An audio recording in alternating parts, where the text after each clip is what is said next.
So after making 4 2D games, I think everybody has had enough of watching me make them, especially as they aren't even that good, let's be honest. I think it's about time we move into the next stage of game dev, and that is 3D game development. I have very little knowledge of 3D games, but as you all know, I have very little knowledge of 2D games. So why not take this up a notch anyway? Today, you will see the beginning of my first ever 3D game that I very recently started, what I've done, how I did it, and my thoughts on it. Enjoy the video.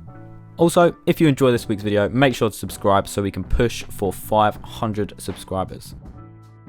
Hey guys, Blakey here and welcome back. So just over a week ago now, I finally started my first 3D game. And I'm now at a point where I began to see where I want to take the project, but it is still very vague and it is too early to establish to you guys where I'm taking it. But I'll get into that more later. Let's get into how it started and what style of 3D game it is. So when I decided it's time to make a 3D game, the first thing I wanted to establish was whether I want to make a first person game or a third person game. And I think the most realistic option to go for, considering I'm a noob, is a first person game, as that eliminates the stress of 3D player character animations, at least for now. With that in mind, I decided to open a brand new project for the first time with a third dimension. So opening up the project, I needed to decide the general direction to take the game, so I knew what style of object to model and stuff like that. So the idea I'm currently going with is like a fast paced parkour game, but not just a generic parkour game. This game I wanted to have a unique mechanic to divide it from other games in the genre such as Mirror's Edge.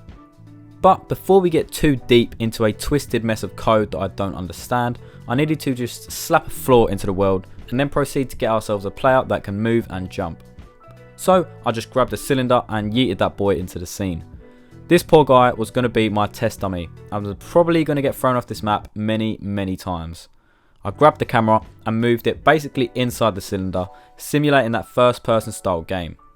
Now I needed to code stuff. Now this was horrible. I found some tutorials online to help me gain an understanding of camera movement and how it works in a 3-dimensional world, and that was simple enough. Basically, I just assign floats for moving, jumping, running, camera rotation, a minimum and maximum, then lock the camera in a separate function, assign floats to an input, get axes, then clamp the rotation on the Y, then do some stuff with the quaternion function that I don't understand, then assign the rotation to some other quaternion stuff. Then just put that function in the update function so it runs every frame, allowing for smooth camera movement.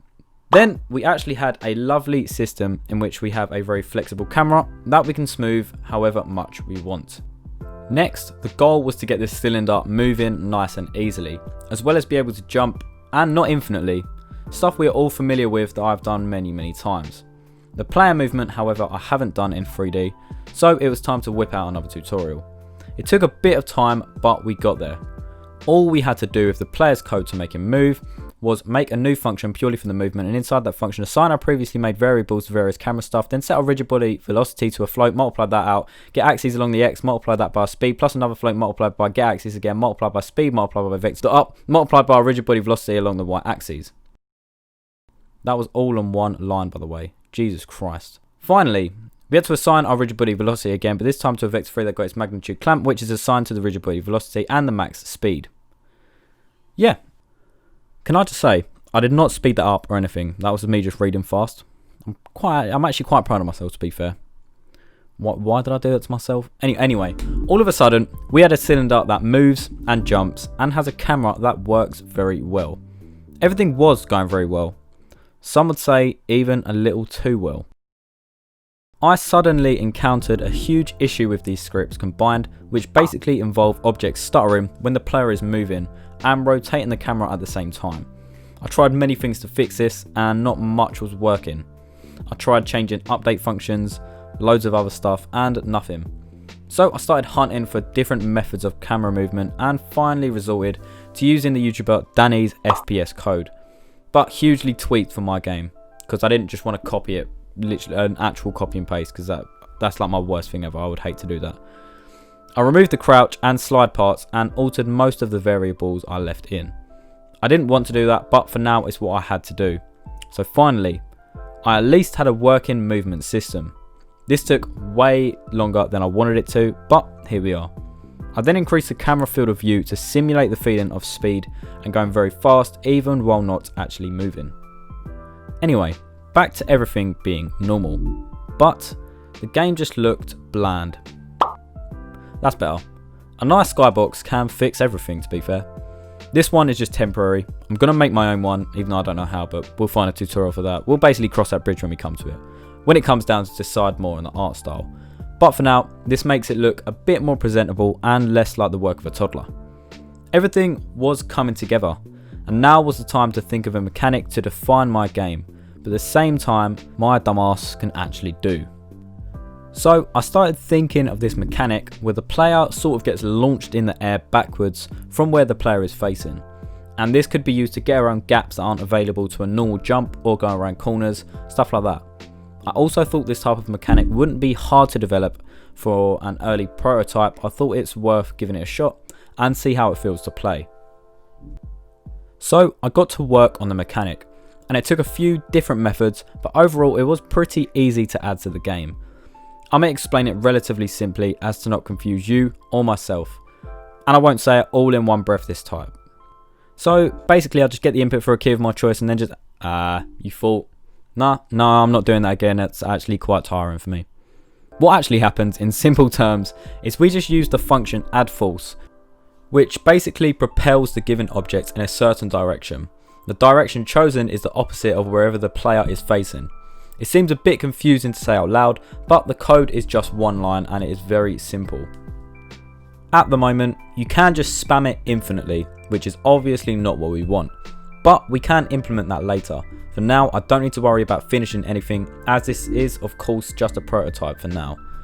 I thought just having a random mechanic with no logic behind it did seem a bit silly, so I decided to add some sort of lore or hint to a story in the game. I wanted it so the player yielded some sort of sword so that they can swing across the screen, which gives them the force needed to launch in the air. So before I continued, it was time I modelled a crap sword in Blender.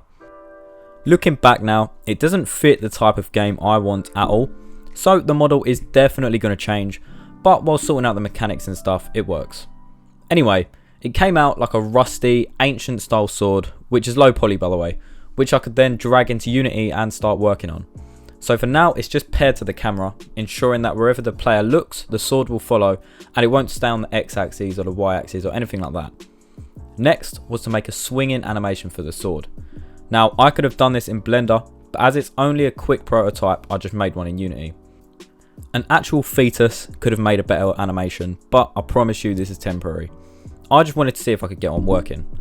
And after some animator window changes and mucking about with the exit time and all of that stuff, I have a player that can swing about his sword. Very nice.